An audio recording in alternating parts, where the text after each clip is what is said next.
Awu awula, awula. Awu awula, awula. Histoire, raconte. Histoire, raconte. Il était une fois. Le prétexte. Qu'avait-on dit? Qui avait parlé? Sur quoi parlait-on et de quoi avait-on parlé? Je n'avais pas écouté. J'ouvris mes oreilles lorsque j'entendis « Non !» Et la voix d'Amadou Koumba « Non !» dit Amadou Koumba. Point n'est besoin d'un gros appât pour piéger une grosse bête. Des prétextes? Qui veut peut en trouver? Certes, il y faut l'occasion. Le bambin s'attrape au flanc du canarido, à la canicule, et Ngewel Mbaye, le griot, admire encore en ses vieux jours comment son maître, Mar Ndiaye, se débarrassa un soir d'un hôte trop encombrant. En ce temps-là, nous ne connaissions ni prévoyance ni conditionnel. Nous n'avions qu'un commandant par cercle. On ne te prêtait pas 2 sous pour t'en reprendre 7. Nous n'avions pas partout des Libanais ni autant de Syriens, appelle quelques Nord ou Gamar, des morts de Mauritanie, tenant boutique. Les patrons blancs des comptoirs comprenaient quelquefois mieux le Wolof ou le Sérère que leurs employés noirs, et beaucoup parmi ces derniers parlaient souvent un français plus pur que celui de leur toubab, venu tout droit de ces montagnes, sans avoir jamais passé même dans les environs de Paris. Le paysan empruntait à son traitant, au mois de soudure, pour vivre et se vêtir, pour faire vivoter et habiller sa famille. Il portait à son traitant sa récolte, payait sa dette, retirait ses gages et, ses achats faits, s'en retournait à son village jusqu'au prochain mauvais jour, jusqu'au mois de la soudure. Ce traitant, que son toubab venait contrôler de loin en loin, était quelquefois un enfant du terroir, mais le plus souvent un Saint-Louisien, un domundar. Cossu, respecté, il était la providence des passants, le bienfaiteur des voyageurs et des petits talibés des écoles coraniques qui mendient leur pitance le matin, leur repas au milieu du jour et leur provende de nuit.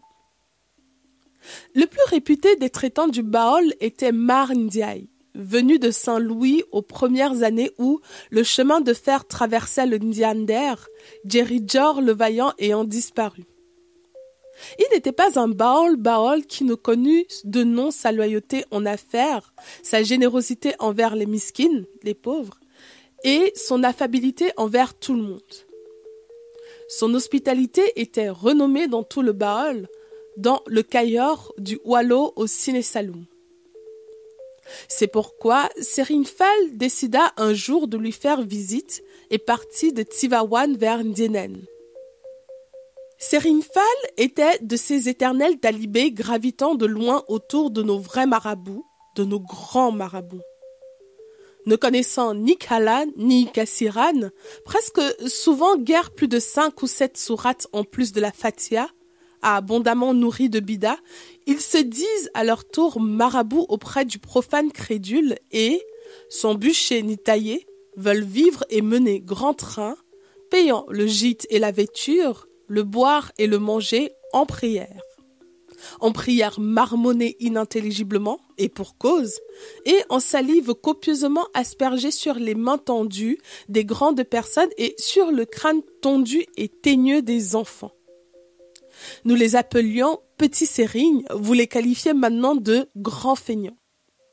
L'espèce est toujours la même, pleine de fausses onctions et insinuantes, parasites type, inconstante et vagabonde. Si tu veux les couvrir, tu resteras les fesses à l'air. Serine Fall avait donc décidé d'aller de Tivaouane à Ndienen faire visite à Mar Ndiaye, le riche et généreux traitant, pour goûter à cette hospitalité dont la réputation avait atteint les rivages de la mer, franchi les berges du fleuve et dépassé les montagnes du Fouta. Muni de sa bouillarde pour les ablutions, galbé de son outre, le chapelet plus souvent autour du cou ou dans la poche qu'au doigt, il s'en fut par les sentiers, s'arrêtant dans les villages, louant le nom du maître des créatures, priant, mangeant, dormant chez les fervents croyants qui se disputaient l'honneur et le bonheur de l'héberger pour attirer sur eux et sur leurs proches les bénédictions divines. Il arriva enfin, un soir, à Ndienen. Mar Ndiaye le reçut comme il savait recevoir toute hôte de passage, aimablement, largement, en vrai musulman, en vrai Wolof, en vrai Ndomu Ndar, un fils de Saint-Louis.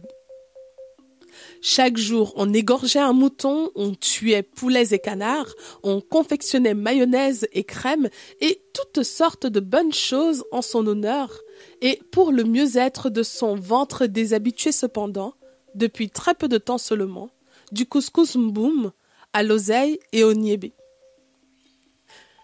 Quelqu'un dont tout cela ne faisait point l'affaire, bien qu'il ne fût en rien frustré dans ses prérogatives et avantages, c'était Ngewel Mbaye, le griot de Mar Ndiaye. Ngewel Mbaye prenait maintenant la défense des enfants, qui n'en croyaient pas leurs oreilles, lorsque les femmes les grondaient et les chassaient des abords de la case de Serigne Fall, sous prétexte qu'ils troublaient le marabout dans ses méditations et ses oraisons. Sans les aimer moins, Ngewel Mbaye, en effet, distribuait à l'accoutumée plus de taloches que de caresses aux enfants, et ce, pour leur grand bien, pour leur éducation. Et voilà que maintenant, ils prenaient leur défense contre les femmes de la maison. Ils se moquaient tout le temps de celles-ci, de leur crédulité et de leur admiration béate devant Serigne Fall. Et si vous ne comptez que sur celui-là pour gagner le paradis, votre place n'y sera pas bien grande, leur répétait-il à tout propos. Elles avaient beau le menacer.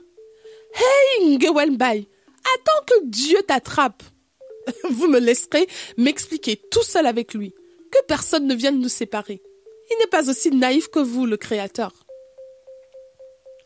Mais, devant Serigne Fall, Ngewel Mbaye était obligé de rentrer sa langue pointue et aiguisée, bien que l'envie le démangeât de lui sortir tout ce qu'il avait dans le ventre, de lui dire son fait. Défense lui avait été faite par son maître de dire. Non pas un seul mot mal placé, ce n'était pas son habitude d'ailleurs, car il avait d'autres moyens pour vexer son monde, et son maître le savait bien, mais d'insinuer la moindre allusion malveillante à l'encontre du marabout. Et c'est cela qui avait été le plus dur. Ngewel Mbaye rageait donc en silence, ne pouvant verser sa hargne que sur les femmes. À la grande joie des enfants, il avalait et remâchait seul ses réflexions sur Serigne Fall. Les grands n'aiment entendre que les critiques qui leur plaisent, et Mar Ndiaye n'entendait pas qu'on en fît sur son hôte. Ngewel Mbaye se taisait donc, et pourtant,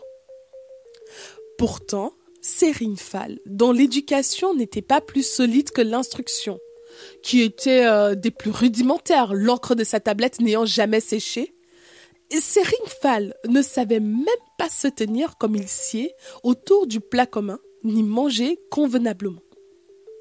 Il puisait à pleines mains dans la mayonnaise, s'emparait d'une carcasse entière de poulet, se grattait, tout sautait, toussait, crachait, crachotait, se mouchait à longueur de journée et n'importe où. Le temps passait et Serigne Fall ne parlait toujours pas de prendre congé. La traite était arrivée. Ndienen vivait tout le jour et presque toute la nuit et ne désemplissait pas de paysans venus avec leurs ânes et leurs chameaux porter les produits de leurs champs. Le marché y durait jusqu'après le milieu de la nuit.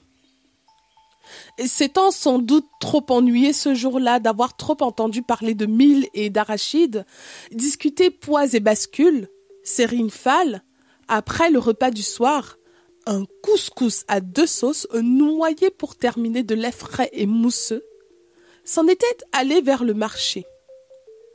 Flânant entre les étalages éclairés par des bougies et des photophores, il s'était arrêté devant un marchand de biscuits. Parfois, séitané, le démon entre en l'homme et le pousse subitement. L'envie prend alors celui-ci de faire ceci ou dire cela, sans aucune raison raisonnable. d'avoir cela ou ceci dont il n'a nul besoin. Ainsi en fut-il de Serinfal ce soir-là. Bien qu'il eût le ventre plein à éclater de bons couscous, de moutons et de lait frais, l'envie le prit de manger des biscuits. Il en acheta donc et s'en revint vers la maison de Mar Ndiaye. Il n'avait certes pas oublié sa prière du soir. Il l'avait faite au pied d'un baobab. Mais son chapelet se trouvant au fond de sa poche, il n'avait pu le retirer car, chaque fois qu'il plongeait la main dans la poche, ses doigts ne rencontraient que des biscuits. Débarrassé des soucis de la journée, tous ses comptes en règle, Mar Ndiaye avait fini sa prière du soir et disait son chapelet pour payer toutes les oraisons qu'il avait négligées dans l'ardeur du labeur quotidien. Des prières, Ngewel Mbaye n'en avait pas plus fait que le maître de maison quand le soleil brillait et brûlait, bien qu'il n'eût ni compte à régler, ni soucis grands ou petits à écarter. Il n'en fit pas plus que lui sans doute, puisqu'il avait plié sa peau de mouton et somnolait. Un griot a moins besoin que son maître de demander rémission de ses péchés pour se faire entendre du bon Dieu et l'attendrir. Mar Ndiaye priait et Ngewel Mbaye somnolait quand Serinfal entra dans la chambre. Serinfal était entré. S'était assis derrière le vieux traitant et puisait toujours dans sa poche où le poids des biscuits commençait à peser moins lourd sur les grains de son chapelet. Sa main droite allait constamment de sa bouche à sa poche et de sa poche à sa bouche. Les biscuits craquaient toujours entre ses mâchoires. Radjoum, radjoum. Pendant qu'il berçait le sommeil de son griot, ce bruit pourtant régulier, radjoum, radjoum, troublait-il Mar Ndiaye dans ses méditations? L'empêchait-il de suivre avec ferveur le chemin du salut, si dur et si rude? Toujours est-il que le vieux traitant, se retournant, interrogea d'une voix qui n'avait rien d'amène. « Qu'est-ce qui fait donc ce radjoum, radjoum » D'une voix doucereuse, malgré sa bouche pleine, Serinfal le reconnut. « C'est moi !» et expliqua. « J'ai été après dîner me promener sur la place du marché. J'ai trouvé des biscuits et j'en ai acheté quelques-uns pour me distraire. »« Des biscuits la nuit ?» s'ahurit Mar Ndiaye. « Des biscuits la nuit ! Bismillah Jam ! Des biscuits la nuit ! Ce n'est pas possible. Serinfal, ramasse tes affaires et sors de ma demeure. Sors et va-t'en. » Ngewel Mbaye avait ouvert un œil et puis les deux oreilles. « J'ai passé, » continuait son maître, « Serinfal, j'ai passé sur beaucoup de choses et même sur tout. Mais des biscuits la nuit, j'ai passé sur la mayonnaise puisée à pleines mains. J'ai pardonné le poulet dépioté plus que voracement et le couscous avalé goulûment. J'ai ignoré les crachats autour du plat et le grattage avec la main gauche, et quand la droite emplissait la bouche. Je n'ai pas entendu les quintes de tout ni senti les postillons. Je n'ai pas écouté les reniflements ni vu la morve sur mes nattes. Mais des biscuits la nuit, personne n'a jamais vu cela dans ma maison et ne l'y verra jamais. Des biscuits la nuit, Serinfal, dehors !» Et Mar Ndiaye se débarrassa ainsi de Serinfal, qui s'enfuit dans la nuit, tandis que Ngewel Mbaye se rendormait en murmurant. « On a besoin d'un gros appât pour attraper une grosse bête. »